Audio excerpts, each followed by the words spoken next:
everyone, and welcome back to Fantasy Friday. So, last week we read chapter number 8 of the Golden Compass. And in that chapter, we saw that Farder Coram and John Fa and all the leaders decided that they were going to take the Egyptians, a handful of them, up north to try to see what the Gobblers are doing, the General Oblation Board. See if they can get some of their kids back. Now, Lyra, of course, wanted to go with them. But John Faw told her that that would not be the case, that she has to stay home. So she's not too happy about that. So let's see what she gets up to in trying to achieve her ends. So here we are with chapter number 9, The Spies. Over the next few days, Lyra concocted a dozen plans and dismissed them impatiently. For they all boiled down to stowing away, and how could you stow away on a narrowboat? To be sure, the real voyage would involve a proper ship, and she knew enough stories to expect all kinds of hiding places on a full-sized vessel. The lifeboats, the hold, the bilges, whatever they were.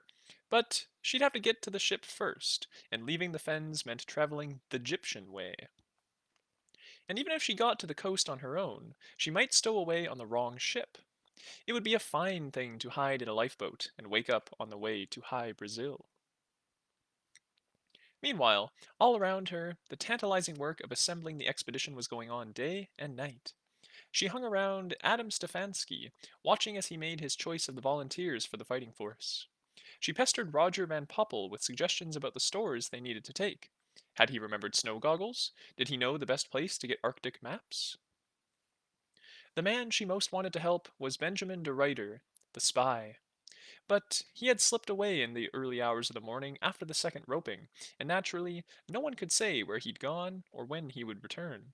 So, in default, Lyra attached herself to Farder Coram. I think it'd be best if I helped you, Farder Coram, she said, because I probably know more about the gobblers than anyone else, being as I was nearly one of them. Probably you'll need me to help you understand Mr. de Ruyter's messages. He took pity on the fierce, desperate little girl and didn't send her away. Instead, he talked to her, and listened to her memories of Oxford and of Mrs. Coulter, and watched as she read the alethiometer. What's that book with all the symbols in? She asked him one day. In Heidelberg, he said. And is there just the one? There may be others, but that's the one I've seen. I bet there's one in Bodley's library in Oxford, she said. She could hardly take her eyes off Farder Coram's demon, who was the most beautiful demon she had ever seen. When Pantalaimon was a cat, he was lean and ragged and harsh, but Sophanax, for that was her name, was golden-eyed and elegant beyond measure, fully twice as large as a real cat, and richly furred. When the sunlight touched her, it lit up more shades of tawny, brown, leaf, hazel, corn, gold, autumn, mahogany than Lyra could name. She longed to touch that fur, to rub her cheeks against it, but of course she never did, for it was the grossest breach of etiquette imaginable to touch another person's demon. Demons might touch each other, of course, or fight, but the prohibition against human-demon contact went so deep that even in battle, no warrior would touch an enemy's demon. It was utterly forbidden.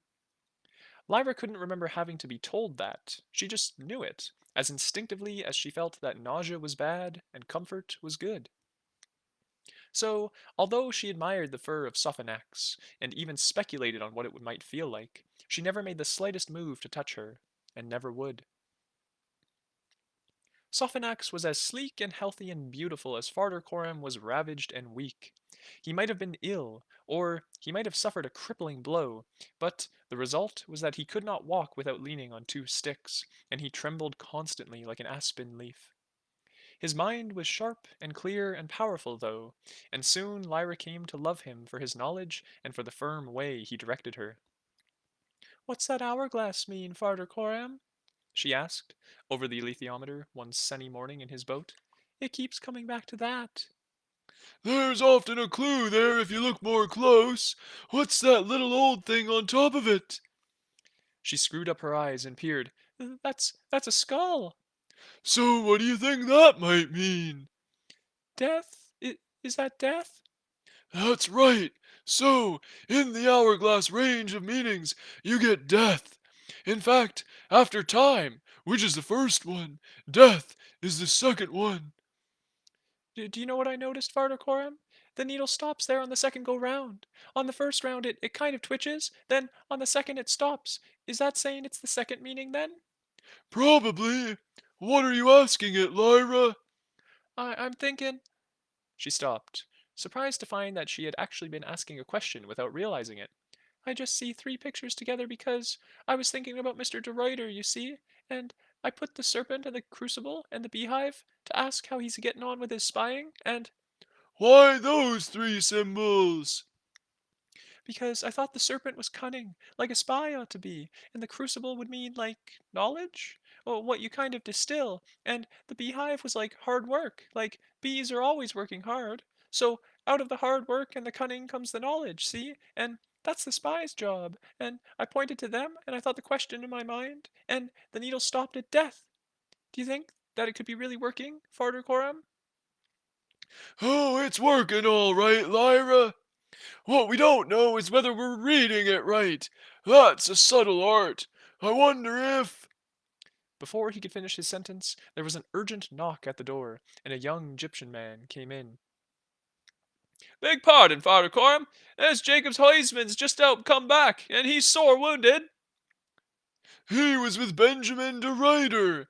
said Father Coram. What's happened? He won't speak, said the young man. You had better come, Father Coram, 'cause he won't last long. He's bleeding inside. Farder Coram and Lyra exchanged a look of alarm and wonderment, but only for a second, and then Farder Coram was hobbling out on his sticks as fast as he could manage, with his demon padding ahead of him. Lyra came too, hopping with impatience. The young man led them to a boat tied up at the sugar beet jetty, where a woman in a red flannel apron held open the door for them.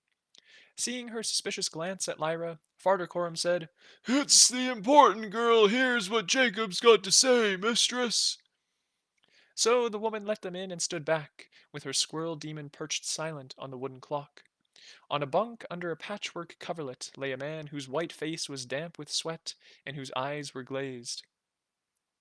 I've sent for the physician, Farder said the woman shakily. But please don't agitate him. He's in an agony of pain. He came in off Peter Hawker's boat just a few minutes ago now. Where's Peter now? He's a tying up. It was him and I had to send for you. Quite right. Now, Jacob, can you hear me? Jacob's eyes rolled to look at Farder sitting on the opposite bunk, a foot or two away. Hello, Father Coram. He murmured. Lyra looked at his demon. She was a ferret, and she lay very still beside his head, curled up but not asleep, for her eyes were open and glazed like his. What happened? Said Farder Coram. Benjamin's dead, came the answer. He's dead, and Gerard's captured. His voice was hoarse, and his breath was shallow. When he stopped speaking, his demon uncurled painfully and licked his cheek, and, taking strength from that, he went on. We was breaking into the Ministry of Theology because Benjamin had heard from one of the gobblers we caught that the headquarters was there. That's where all the orders was coming from. He stopped again. You captured some gobblers? Said Farder Jacob nodded, and cast his eyes at his demon. It was unusual for demons to speak to humans other than their own, but it happened sometimes, and she spoke now. We caught three gobblers in Clerkenwell, and made them tell us who they were working for and where the orders came from, and so on. They didn't know where the kids were being taken, except it was north to Lapland. She had to stop and pant briefly, her little chest fluttering, before she could go on. And so them gobblers told us about the Ministry of Theology and Lord Bereal. Benjamin and him and Gerard Hook should break into the ministry, and Franz Brokeman and Tom Mendham should go and find out about Lord Bereal. Did they do that? But we don't know. They never came back. Farther Coram, it was like everything we did. They knew about it before we did, and for all we know, Franz and Tom were swallowed alive as soon as they got near Lord Bereal himself. Come back to Benjamin, Said Farder Coram, hearing Jacob's breathing getting harsher and seeing his eyes close in pain. Jacob's demon gave a little mew of anxiety and love, and the woman took a step or two closer, her hands to her mouth. But she didn't speak, and the demon went on faintly. Benjamin and Gerard and us went to the ministry at Whitehall and found a little side door, it not being fiercely guarded, and we stayed on watch outside while they unfastened the lock and went in. They hadn't been in but a minute when we heard a cry of fear, and Benjamin's demon came a flying out and beckoned to us for help and flew in again, and we took our knife and ran in after her, only the place was dark and full of wild forms and sounds that were confusing in their frightful movements. And we cast about, but there was a commotion above and a fearful cry, and Benjamin and his demon fell from a high staircase above us, his demon a tugging and a fluttering to hold him up, but all in vain, for they crashed on the stone floor and both perished in a moment. And we couldn't see anything of Gerard, but there was a howl from above in his voice, and we were too afraid and stunned to move, and then an arrow shot down at our shoulder and pierced deep down within. The demon's voice was fainter, and a groan came from the wounded man. Farder Coram leaned forward and gently pulled back the counterpane, and there, protruding from Jacob's shoulder, was the feathered end of an arrow in a mass of clotted blood. The shaft and the head were so deep in the poor man's chest that only 6 inches or so remained above the skin. Lyra felt faint. There was the sound of feet and voices outside on the jetty. Farder Coram sat up and said, Here's the physician, Jacob. We'll leave you now. We'll have a longer talk when you're feeling better. he clasped the woman's shoulder on the way out. Lyra stuck close to him on the jetty, because there was a crowd gathering already, whispering and pointing. Farder Coram gave orders for Peter Hawker to go at once to John Faw, and then said, Lyra, as soon as we know whether Jacob's going to live or die, we must have another talk about that alethiometer. You go and occupy yourself elsewhere, child. We'll send for you. Lyra wandered away on her own, and went to the reedy bank to sit and throw mud into the water. She knew one thing. She was not pleased or proud to be able to read the alethiometer. She was afraid. Whatever power was making that needle swing and stop, it knew things like an intelligent being. I reckon it's a spirit, Lyra said, and for a moment she was tempted to throw the little thing into the middle of the fen. I'd see a spirit if there was one in there, said Pantalaimon, like that old ghost in God's Toe. I I saw that when you didn't. There's more than one kind of spirit, said Lyra, reprovingly. You can't see all of 'em. Anyway, what about those old dead scholars without their heads? I saw them, remember? That was only a night ghast. It was not. They were proper spirits, all right, and you know it. But whatever spirit's moving this blooming needle ain't that sort of spirit. It might not be a spirit, said Pantalaimon, stubbornly. Well, what else could it be? It might be. It might be elementary particles. She scoffed. It could be, he insisted. You remember that photo mill they got at Gabriel? Well then. At Gabriel College there was a very holy object kept on the high altar of the oratory, covered, now Lyra thought about it, with a black velvet cloth, like the one around the alethiometer. She had seen it when she accompanied the librarian of Jordan to a service there. At the height of the invocation, the intercessor lifted the cloth to reveal in the dimness a glass dome inside which there was something too distant to see, until he pulled a string attached to a shutter above, letting a ray of sunlight through to strike the dome exactly. Then it became clear. A little thing like a weather vane, with 4 sails black on one side and white on the other, that began to whirl around as the light struck it. It illustrated a moral lesson, the intercessor explained, and went on to explain what that was. 5 minutes later, Lyra had forgotten the moral, but she hadn't forgotten the little whirling vanes in the ray of dusty light. They were delightful, whatever they meant, and all done by the power of photons, said the librarian as they walked home to Jordan. So perhaps Pantalaimon was right. If elementary particles could push a photomill around, no doubt they could make light work of a needle. But it still troubled her. Lyra! Lyra! It was Tony Costa, waving to her from the jetty. Come over here, he called. You gotta go and see John Faw at the Zal. Run, gal, it's urgent. She found John Faw with Farder Coram and the other leaders, looking troubled. John Faw spoke. Lyra, child, Father Coram has told me about your reading of that instrument. and I'm sorry to say that poor Jacob has just died. I think we're going to have to take you with us after all, against my inclinations. I'm troubled in my mind about it, but there don't seem to be any alternative. As soon as Jacob's buried according to custom, we'll take our way. You understand me, Lyra? You're coming too, but it ain't an occasion for joy or jubilation. There's trouble and danger ahead for all of us. I'm putting you under Farter Coram's wing. Don't you be a trouble or a hazard to him, or you'll be feeling the force of my wrath. Now, cut along and explain to Ma Costa, and hold yourself in readiness to leave. The next weeks passed more busily than any time of Lyra's life so far. Busily, but not quickly, for there were tedious stretches of waiting, of hiding in damp, crabbed closets, of watching a dismal rain-soaked autumn landscape roll past the window, of hiding again, of sleeping near the gas fumes of the engine and waking with a sick headache, and, worst of all, of never once being allowed out into the air to run along the bank, or clamber over the dock, or haul at the lock gates, or catch a mooring rope thrown from the lock side. Because, of course, she had to remain hidden. Tony Costa told her of the gossip in the waterside pubs, that there was a hunt the length of the kingdom for a little fair-haired girl, with a big reward for her discovery and severe punishment for anyone concealing her. There were strange rumors, too. People said she was the only child to have escaped from the gobblers, and she had terrible secrets in her possession. Another rumor said she wasn't a human child at all, but a pair of spirits in the form of child and demon, sent to this world by the infernal powers in order to work a great ruin.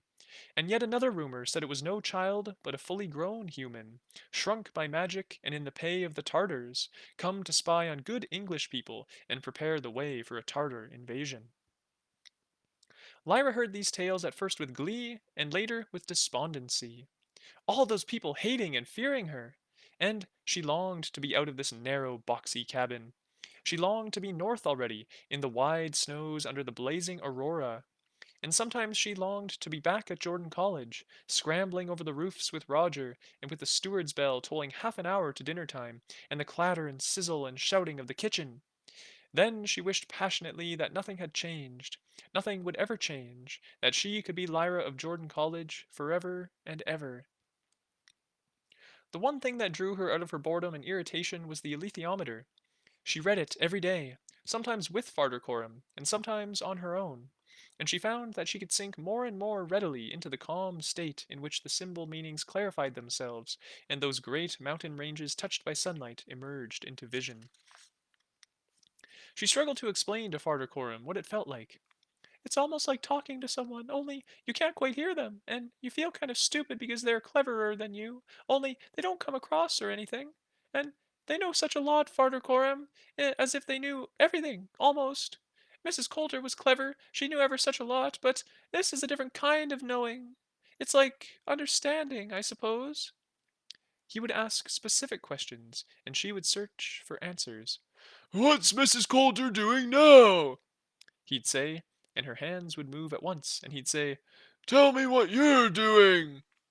well, the Madonna is Mrs. Coulter, and I think my mother when I put my hand there, and the ant is busy. That's easy. That's the top meaning. And the hourglass has got time in its meanings, and part way down there's now. And I just fix my mind on it. And how do you know where these meanings are? I kind of see 'em, or feel 'em rather, like climbing down a ladder at night. You put your foot down, and there's another rung. Well, I put my mind down, and there's another meaning, and I kind of sense what it is. Then I just put 'em all together. There's a trick in it, like focusing your eyes. Do that then, and see what it says. Lyra did. The long needle began to swing at once, and stopped, moved on, stopped again in a precise series of sweeps and pauses. It was a sensation of such power and grace that Lyra, sharing it, felt like a young bird learning to fly. Farder Coram, watching from across the table, noted the places where the needle stopped, and watched the little girl holding her hair back from her face and biting her lower lip just a little, her eyes following the needle at first, but then, when its path was settled, looking elsewhere on the dial. Not randomly, though. Farder Coram was a chess player, and he knew how chess players looked at a game in play. An expert player seemed to see lines of force and influence on the board, and looked along the important lines and ignored the weak ones.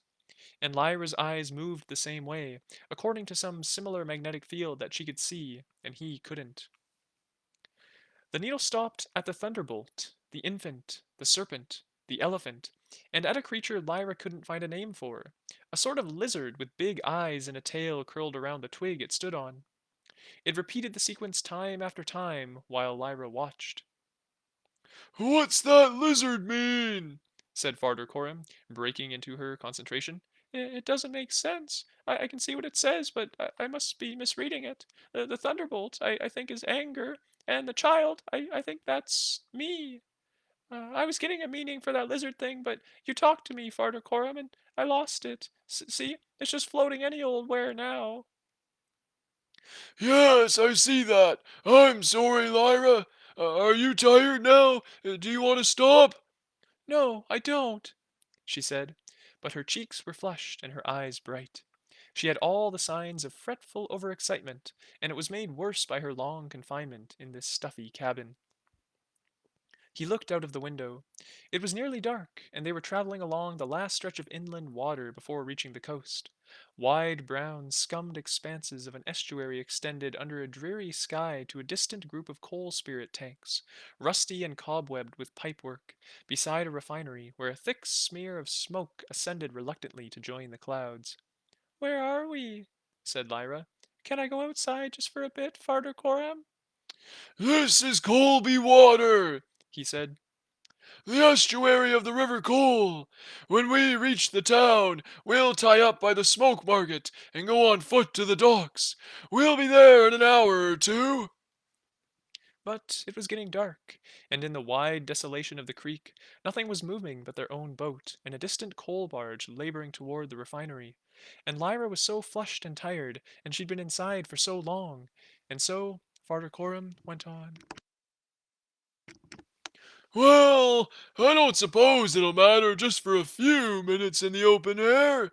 I wouldn't call it fresh. It ain't fresh except when it's blowing off the sea. But you can sit out on top and look around till we get closer in.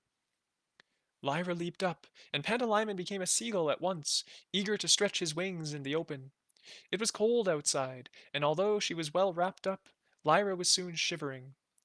Pantalaimon, on the other hand, leaped into the air with a loud caw of delight, and wheeled and skimmed and darted now ahead of the boat, now behind the stern. Lyra exulted in it, feeling with him as he flew, and urging him mentally to provoke the old Tillerman's cormorant demon into a race. But she ignored him, and settled down sleepily on the handle of the tiller near her man. There was no life out on this bitter brown expanse, and only the steady chug of the engine and the subdued splashing of the water under the bows broke the wide silence. Heavy clouds hung low without offering rain. The air beneath was grimy with smoke. Only Pantalaimon's flashing elegance had anything in it of life and joy. As he soared up out of a dive with wide wings white against the gray, something black hurtled at him and struck. He fell sideways in a flutter of shock and pain, and Lyra cried out, feeling it sharply. Another little black thing joined the first. They moved not like birds, but like flying beetles, heavy and direct, and with a droning sound. As Pantalaimon fell, trying to twist away and make for the boat and Lyra's desperate arms, the black things kept driving into them, droning, buzzing, and murderous. Lyra was nearly mad with Pantalaimon's fear and her own, but then something swept past her and upward. It was the Tillerman's demon, and clumsy and heavy as she looked, her flight was powerful and swift. Her head snapped this way and that. There was a flutter of black wings, a shiver of white, and a little black thing fell to the tarred roof of the cabin at Lyra's feet just as Pantalaimon landed on her outstretched hand. Before she could comfort him, he changed into his wildcat shape and sprang down on the creature, batting it back from the edge of the roof, where it was crawling swiftly to escape. Pantalaimon held it firmly down with a needle-filled paw and looked up at the darkening sky, where the black wing flaps of the cormorant were circling higher as she cast around for the other. Then the cormorant glided swiftly back and croaked something to the tillerman, who said, It's gone. Don't let the other one escape. Here. and he flung the dregs out of the tin mug he'd been drinking from and tossed it to Lyra. She clapped it over the creature at once. It buzzed and snarled like a little machine. Hold it still! Said Farder Coram from behind her, and then he was kneeling to slip a piece of card under the mug. "Oh, what is it, Farder Coram?" she said shakily. Let's go below and have a look. Take it careful, Lyra. Hold that tight. She looked at the Tillerman's demon as she passed, intending to thank her, but her old eyes were closed. She thanked the Tillerman instead. "You ought to stay below," was all he said. She took the mug into the cabin, where Farder Coram had found a beer glass.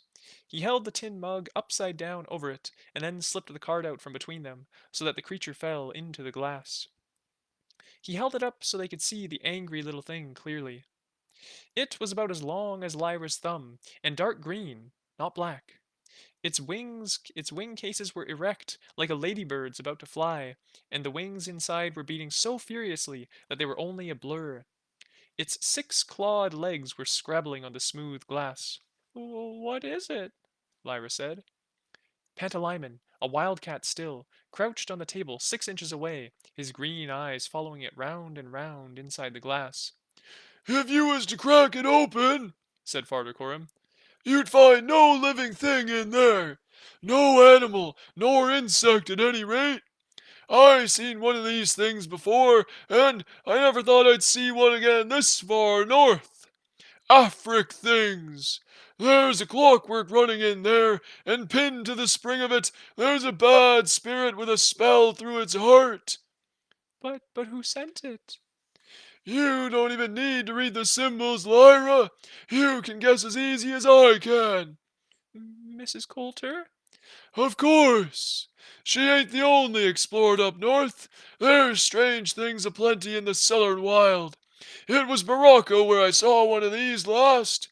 Deadly dangerous. While the spirit's in it, it won't never stop. And when you let the spirit free, it's so monstrous angry, it'll kill the first thing it gets at. But what was it after? Spying! I was a cursed fool to let you up above, and I should have let you think your way through the symbols without interrupting. I see it now, said Lyra, suddenly excited. It means air, that lizard thing. I saw that, but I couldn't see why, so I tried to work it out, and I lost it. Ah, said Farder Coram. Then I see it too. It ain't a lizard, that's why. It's a chameleon, and it stands for air 'cause they don't eat or drink. They just live on air. And the elephant? Africa, he said, and aha! They looked at each other. With every revelation of the alethiometer's power, they became more awed by it. It was telling us about these things all the time, said Lyra. We ought to listen. But what can we do about this thing, Farder Coram? Can we kill it or something? I don't know as we can do anything. We shall just have to keep 'em shut up tight in a box and never let 'em out. What worries me more is the other one. It got away. He'll be flying back to Mrs. Coulter now with the news that he's seen you. Damn me, Lyra, but I'm a fool. He rattled about in a cupboard and found a smoke leaf tin about 3 inches in diameter. It had been used for holding screws, but he tipped those out and wiped the inside with a rag before inverting the glass over it, with the card still in place over the mouth. After a tricky moment, when one of the creature's legs escaped and thrust the tin away with surprising strength, they had it captured and the lid screwed down tight. As soon as we get about the ship, I'll run some solder around the edge to make sure of it. Farder Coram said. But won't clockwork run down eventually? Ordinary clockwork, yes.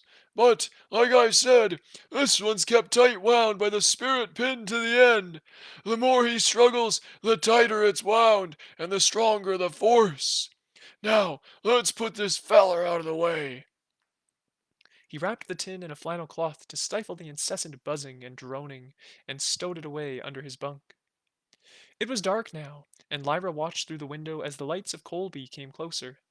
The heavy air was thickening into mist, and by the time they tied up at the wharves alongside the smoke market, everything in sight was softened and blurred.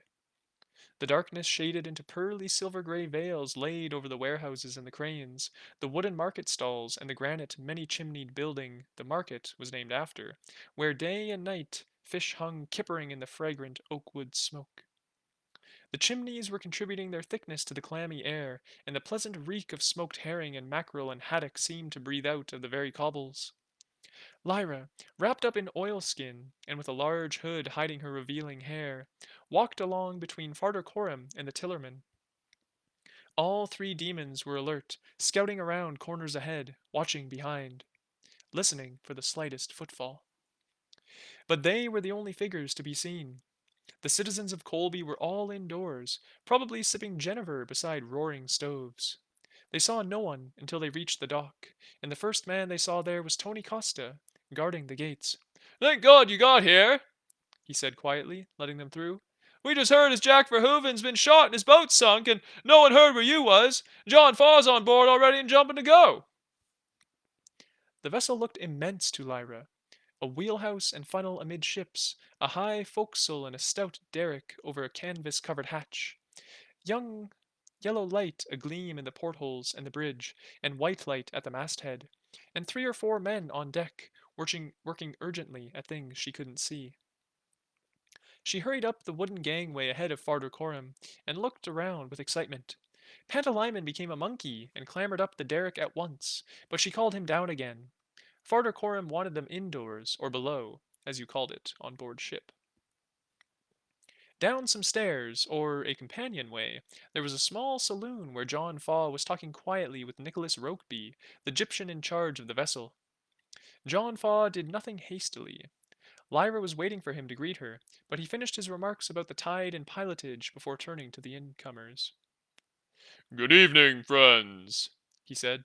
"Poor Jack Verhoeven's dead, perhaps you've heard, and his boys captured."